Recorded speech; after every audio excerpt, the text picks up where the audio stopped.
Would you believe a dog could save a woman's life, not because he was trained to, not because he had ever been taught how, but simply because he loved her so much that when she collapsed, alone, behind a locked door, in the middle of the afternoon, he knew what to do, he knew who to find, and he ran for help, fast enough to beat time, smart enough to make strangers listen, loyal enough to stay with her until the sirens arrived.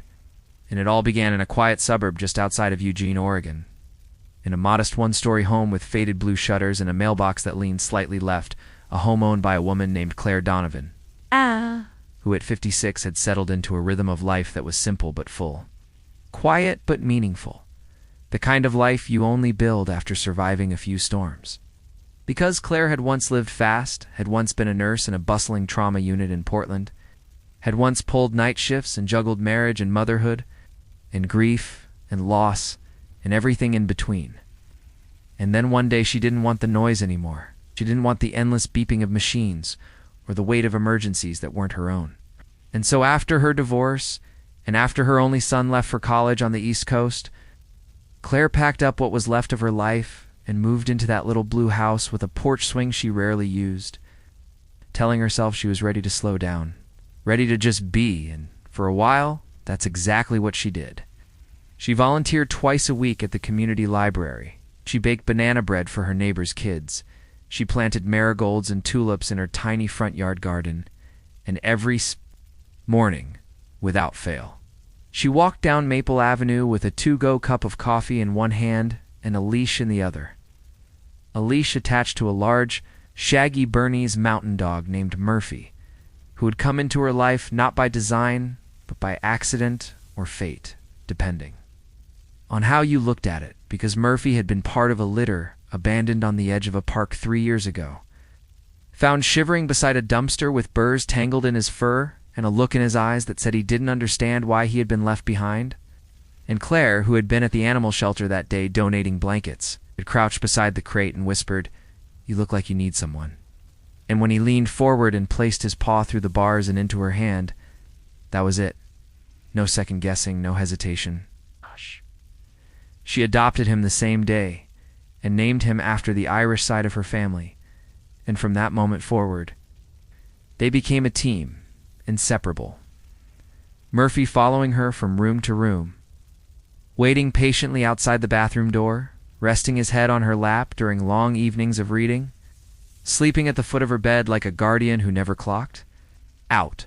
And Claire would joke to her sister over the phone that Murphy understood her better than most people ever had, that he knew when she was tired, when her knees hurt, when the weather made her ache, and that he had this way of placing his paw gently on her foot as if to remind her he was there, and she'd laugh and say, "He's not just a dog, he's my silent roommate." And it was true, because Murphy didn't need words to be present. He just was always, and their days were uneventful in the best way. They'd wake up with the light, walk their usual loop around the neighborhood, stop by the same bench near the park where Claire would sip her coffee and Murphy would sniff the base of the maple tree like he was collecting stories from other dogs. And then they'd return home, where Claire would work on her puzzles, write in her journal, or call her son, who always promised to visit more often but never quite managed to. And through all of it, Murphy remained a constant, a large, steady heartbeat in her quiet little world. And Claire often found herself wondering how she had ever lived without him. How there had been a time when her home didn't have fur on the couch or paw prints near the door. And she thought to herself that maybe, just maybe, this was what peace felt like. It's not fireworks or grand romance or applause, but slow mornings and shared silence and the weight of a dog's head resting against your shoulder. And then, on a Thursday afternoon in late September, when the leaves had just started to fall and the air smelled faintly of pine and wood smoke, everything changed. Not in a cinematic way, not with thunder or crashing glass, but suddenly, subtly, terrifyingly, and it happened while Claire was alone, as usual. Sitting at the kitchen counter, filling out her grocery list, Murphy curled up at her feet when she felt a strange heat rush to her face, followed by a wave of nausea that made her head swim. And she reached out for the glass of water beside her, but her hand missed, knocking it over, the sound of the glass hitting the floor startling Murphy to attention, and she stood up too fast, trying to steady herself. But her knees buckled, and her vision tunneled, and then everything went black. Her body collapsing sideways onto the tile, her head narrowly missing the chair leg, and Murphy, who had been asleep, jumped to his feet, barking once, then twice, running around her in small, frantic circles before pressing his nose to her cheek, whimpering, licking, waiting for her to respond. And when she didn't move, when her chest didn't rise the way it usually did, something in him shifted, something ancient, something instinctive, and he took off. Out the doggy door they had installed together, sprinting down the street like he had one mission, one goal, and he ran past houses, past confused pedestrians, until he reached the one person he had seen Claire speak to the most, Mrs. Jensen, the elderly woman who tended to her roses with a wide straw hat and a pink watering can. And Murphy barked at her, not playfully, not randomly, but urgently, pacing in circles, running a few steps forward, then back, till Mrs. Jensen, clutching her gardening gloves, said aloud, "Is something wrong?" and began to follow, slowly at first, then faster, when she realized Murphy wasn't playing a game, and by the time they reached Claire's front porch, the front door still locked, Mrs. Jensen could hear the faint hum of the refrigerator, the soft ticking of the clock, and Murphy stood at the door barking loudly, pawing at the wood until neighbors came running, and someone called 911, and Claire, lying unconscious on the floor, unaware of the chaos unfolding around her, was about to be saved by the very dog she had once rescued from a wire crate. The very dog who had once needed her hand through the bars and now was holding her life in his paws. The thing about emergencies is, they're never expected. They arrive like uninvited storms, pulling the ordinary into chaos. And that Thursday afternoon, as Murphy stood on the porch barking, pacing, scratching the door with growing desperation, the street that had always been sleepy and still suddenly filled with motion, neighbors stepping out of their homes, drawn by the sound of a dog whose voice didn't carry playfulness, but panic. And it was Mrs. Jensen, her garden gloves still on, who dialed 911 with trembling fingers, her voice tight as she explained that something was wrong, that Claire wasn't. Answering her phone, that the dog was acting like someone was dying, and the dispatcher didn't hesitate. She logged the call and sent out paramedics within minutes, and during that short window, time warped its stretched for Murphy, who barked louder, circled the porch faster, scratching at the doorknob like he was trying to turn it himself. And it shrank for Claire, whose world remained pitch black, her breathing shallow, her pulse thready, her body still sprawled against the cold tile, and inside the house, everything was quiet, the kind of quiet that feels ominous, broken only by the distant hum of the refrigerator and the ticking of the wall clock that marked each passing second like a countdown. And when the first responders arrived, they didn't need to be told who the patient was. Murphy ran straight to the paramedics, then back to the door, and when they tried to move slowly, thinking maybe it was a false alarm, he barked again, urgently, like he understood how little time they had. And one of them, a young EMT named Rachel, who had grown up with a dog just like Murphy, crouched down and looked him in the eyes and said, "Is she inside?" And when he responded with a single sharp bark, she turned to her partner and said, "We're going in." And they didn't wait for a key. They used a pry bar and broke the door open, stepping into the dim hallway with practiced precision, calling Claire's name, checking rooms, and then they found her in the kitchen, her body motionless, one arm curled awkwardly beneath her, her skin pale, her lips slightly blue. And Rachel dropped to her knees, checked her pulse, shouted for oxygen and an IV, and Murphy, who had followed them inside, sat by the doorway, frozen, watching the scene unfold. And for the first time since it began, he didn't bark, didn't move. He just sat and stared, his eyes locked on Claire's still face, as if willing her to wake up. And the paramedics worked fast, checking her blood sugar, her heart rate, stabilizing her on the stretcher. Ow! And one of them said, if she'd been here another hour, maybe less, and trailed off, not finishing the sentence, because they all knew what he meant.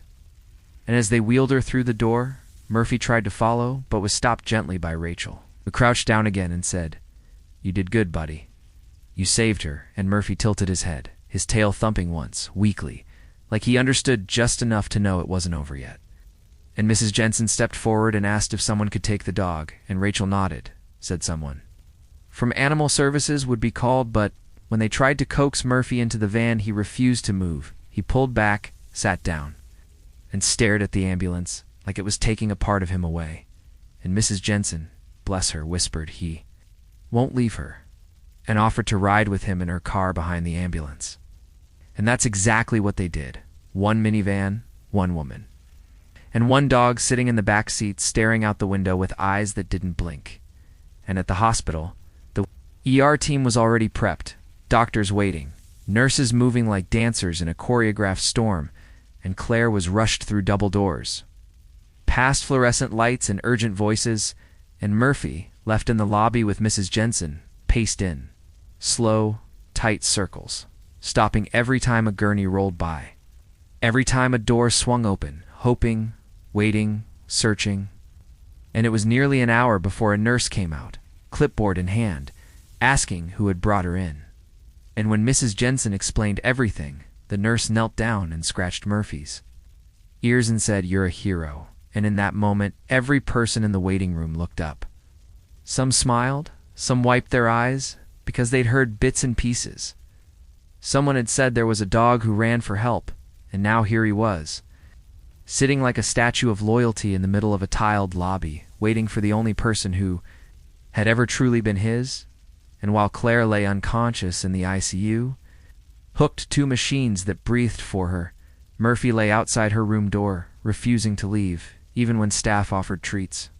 Even when the janitor tried to mop around him, he stayed, and the nurses let him, because something about his presence felt sacred, like a guardian whose watch couldn't be broken. And through the long hours of that first night, as the machines beeped and monitors flickered, Murphy kept vigil, his ears perking up every time someone entered, his eyes never leaving the door.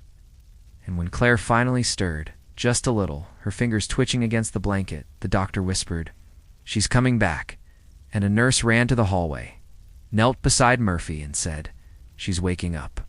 And though he didn't jump or bark, his body shifted forward, his nose twitching, like he could already smell her skin warming, her breath returning. And when they finally wheeled her bed out of the ICU, her face pale but her eyes fluttering open, they let Murphy approach, and he stepped forward slowly, carefully, pressing his head gently against her hand. And when she whispered, "Murph," the nurse cried, the doctor looked away. And every person in that hallway stood still, watching a moment that didn't belong to medicine, didn't belong to science, but to love, the kind that doesn't need explanation. And as Claire's eyes focused and she saw his face, she whispered again, "You found help." And Murphy's tail wagged once, slow and steady, and everyone knew she was going to make it. Recovery, people often say, is a private thing, a slow climb back from the edge that most never see. But in Claire's case, it was anything but private.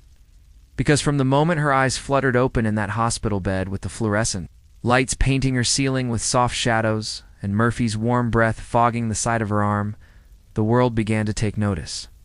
First, just the hospital staff, the ones who had seen dozens of patients that week, who had carried stretchers and administered IVs and reset alarms, but who still found themselves stopping in the hallway outside Claire's room, whispering, "That's the woman with the dog." And when Claire was strong enough to sit upright, to sip water from a plastic cup and speak more than a few words at a time, the nurse from the ER came in with a folded newspaper in her hand and said, "You made the front page?" And sure enough, beneath the headline, "Loyal Dog Saves Woman's Life," there was a picture someone had taken outside the ambulance that day. Murphy standing tall on the porch, his eyes fixed on the paramedics, his body angled like a soldier guarding his post, and Claire laughed, soft at first, then through tears, saying, "Of course he did," because she wasn't surprised. Not really. Because when you've lived side by side with someone for years, even someone who can't speak, you learn to trust the language that lives in silence. And Murphy had always spoken volumes with the way he moved, the way he rested his chin on her lap when she was sad, the way he hovered near her ankles on stormy nights. And now, the world saw what she had always known, that love, true love, doesn't need words. And as news spread, local journalists showed up at the hospital, the national ones in Claire. Still in her hospital gown, her hair pulled back in a makeshift braid by one of the younger nurses, found herself being interviewed, asked again and again, "Did you train him? Did you teach him how to do that?" And every time, she smiled and said, "No, I just loved him." And Murphy, always at her side, always patient, would tilt his head at the sound of her voice and rest against her wheelchair as if to say, "That's all it took."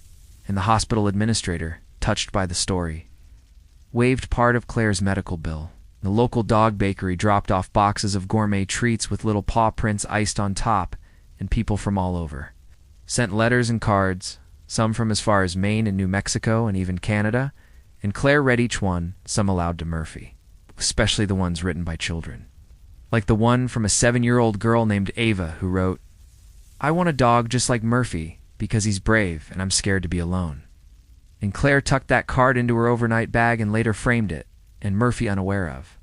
His growing fame continued to sleep beside her, to nuzzle her arm gently each morning, and when the doctors finally approved her discharge, the hospital staff lined up in the hallway like a quiet honor guard, clapping softly as Claire was wheeled past. Murphy walking proudly beside her with a blue ribbon tied around his collar, and when they reached the front doors, the sun poured in like warm honey, and Claire turned her face toward it, whispering, "Let's go home," and Mrs. Jensen was waiting with the car, the same one she had driven behind the ambulance, and this time Murphy jumped in eagerly, tail wagging, sensing that home was waiting, that peace was near. And when they reached the little blue house with the leaning mailbox and the marigolds now fully bloomed, Claire paused on the porch, her hand trembling as she reached for the door, and when it opened and she stepped inside, it was like time folded in on itself, every memory crashing softly into the present. And she stood there for a long moment, her hand resting on the wall, Murphy pressed against her hip. She whispered, "We made it," and for the next few weeks, everything slowed down even more. Because recovery, real recovery, is not just physical, it's emotional, spiritual. It's the body remembering how to trust itself, and the heart remembering how to stay open. And Claire found herself appreciating the smallest details. The sound of the kettle whistling, the rustle of Murphy's paws on the hard wood, the way sunlight filtered through the curtains in the late afternoon, and every day she got stronger, walking a few more steps, making it to the garden and back, sitting on the porch swing she had. Once ignored, and through it all, Murphy stayed close, not in the way of hovering, but in the way of deep companionship. Always within reach, always watching, and one afternoon, Claire stood in front of the bathroom mirror, brushing her hair slowly, and whispered, "You saved me." And in the hallway, Murphy's ears perked up, and he padded toward her, nudging.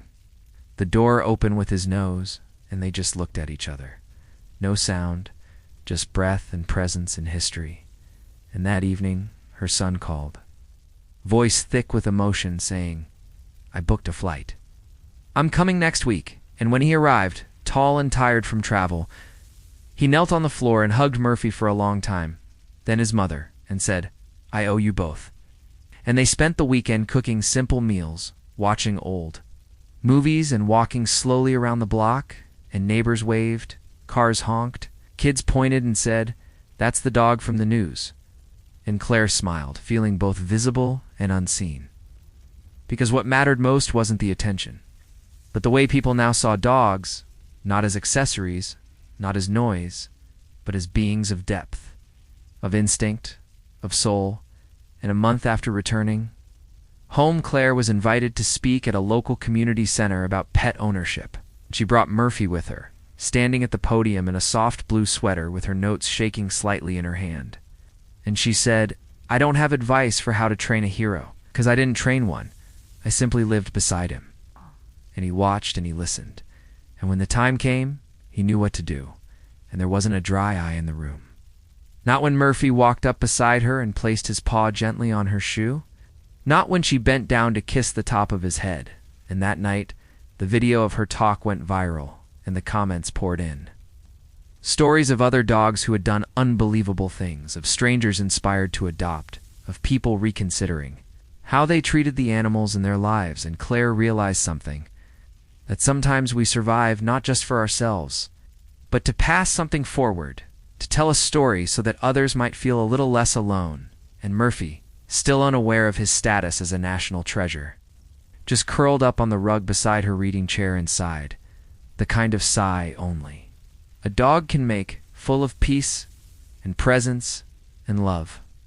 And as Claire reached down to scratch behind his ear, she whispered, "You're not just a hero, you're home."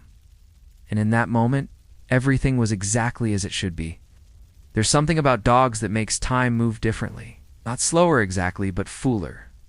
Like every moment is expanded when shared with them. Every walk a memory, every shared glance a sentence left unspoken. And after Claire returned home, after the headlines quieted and the interview requests stopped, and the world, as it always does, moved on to the next story, Claire and Murphy simply live lead, not loudly, not for the cameras, but for each other, in the quiet corners of their blue-shuttered house, in the rhythm of daily routines that now felt even more sacred than before. And Claire, still recovering but stronger each day, found herself savoring everything, every sunrise watched from the porch with Murphy at her feet, every cup of coffee sipped slowly beside him, every walk, every breath, and she began documenting it all, not in a journal this time, but in a little blog. She called Home with My Hero, a simple place where she wrote daily reflections about healing, about gratitude, about Murphy, and she never promoted it, never tried to build a following, but somehow slowly it found its way into the hands and hearts of people all over the world, women recovering from illness, veterans dealing with trauma, teenagers navigating loss, all of them drawn in by the gentle way Claire described her days. By the way, she always included Murphy as not just her companion, but her reason, her anchor, her mirror, and soon messages began pouring in. Long emails and handwritten letters thanking her for showing that peace wasn't about perfection, it was about presence, and that sometimes a dog is the only therapist you need. And one message in particular stood out from a woman in Minnesota named Caroline, who had lost her husband the year before and had adopted a rescue dog named Benny because she couldn't stand the silence in her house. "Used to think I rescued him, but now I realize he rescued me." And Claire printed it out and taped it to her refrigerator, reading it every morning as a reminder that her story wasn't just hers anymore. It was shared, rippling outward in ways she could never fully see, and meanwhile Murphy aged, not rapidly, but inevitably the way all dogs do, with a little more white around the muzzle, a little more stiffness in the legs, and Claire noticed. Of course she did, because love sharpens awareness. She adjusted their routines accordingly. Shorter walks, longer naps, or time just sitting together on the porch listening to the wind. And she began cooking his meals from scratch, using recipes she found online for senior dogs, because he deserved that. Because he had given her more than she could ever repay. And one day, years later, on the anniversary of the collapse, Claire organized something small but meaningful, a Murphy Day in the park, inviting people to bring their dogs too, sit in the grass and share stories. And she brought a fold-out table with little heart-shaped tags that said, "He saved me," inviting everyone to write their own version of what their dog had done for them. And by the end of the afternoon, the entire table was covered in ribbons and paw prints and drawings made by children and notes written by trembling hands. And Claire stood in the middle of it all, Murphy lying in the grass beside her, his head resting on her shoe, and she said, softly to the small crowd, "He was never trained to be a hero. He just loved me." And there was silence, deep and sacred. It's a kind that says everything that can't be put into words.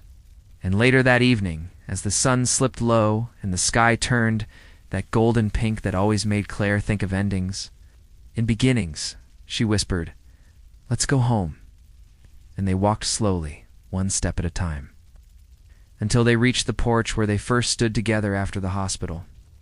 And Claire helped Murphy up the steps, gently, the way he once helped her, by simply staying close. And that night, as they lay side by side, Claire reading a worn paperback, Murphy breathing slow and steady.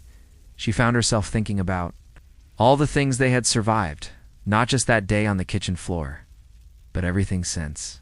The grief, the aging, the quiet fears. And she leaned down and said, "You're still my miracle." And Murphy lifted his head, just barely pressed his nose to her arm, and let out a sigh that carried a lifetime in it. And in the months that followed, they continued this rhythm, soft and slow, until one morning, Murphy didn't get up right away. He stayed curled on the rug beside her bed, eyes closed, chest rising gently, and Claire knew. She didn't panic, didn't cry immediately. She just knelt beside him, ran her hand through the fur behind his ears, and said, "You did everything you were meant to do." And he blinked once, licked her hand, and went back to sleep. And later that afternoon, with the vet gently present and sunlight pouring through the curtains, Murphy passed in her arms, surrounded by every scent he loved, every voice he trusted, every heartbeat he had memorized. And Claire, holding him close, whispered through tears, "Thank you for staying as long as you did." And the town mourned, quietly but deeply. And neighbors brought flowers and dog treats and soft notes that simply read, "He mattered." And a small plaque was placed near the bench in the park, where Murphy once sat during Murphy Day. It read, "In loving memory of Murphy, who didn't need to speak to teach us everything." And years later, when Claire's hair had turned silver, and her walks were shorter, and her eyes a little slower to focus, she still sat on the porch every morning with a new dog curled up. Beside her, a gentle golden named Finn, who had been rescued from a storm drain, and she'd smile and say, "Murphy taught me how to love you." And Finn would tilt his head, not understanding the words, but understanding the feeling. And Claire would still write, still share, still answer letters from strangers who had found her blog and wanted to know if the story was true, and she'd write back every time, "Yes, he really saved me, and maybe he can save you too." And in that final year of her life, when she could no longer write long essays or host park events, her son helped her collect every blog post, every note, every story, and turn them into a book titled Because. He stayed, and it sold quietly but meaningfully, reaching hearts that needed to remember what loyalty looks like, what presence feels like. And when Claire passed, peacefully in her sleep with Finn curled beside her, her son held a small memorial at the park bench where former neighbors, children now grown, and dogs of all shapes and sizes sat in silence to honor her. And as the wind moved through the trees and a single leaf floated down to land beside the plaque that still bore Murphy's name, it felt like everything had come full circle, like love, once given without condition, never really leaves. It just settles into the hearts it once healed and stays,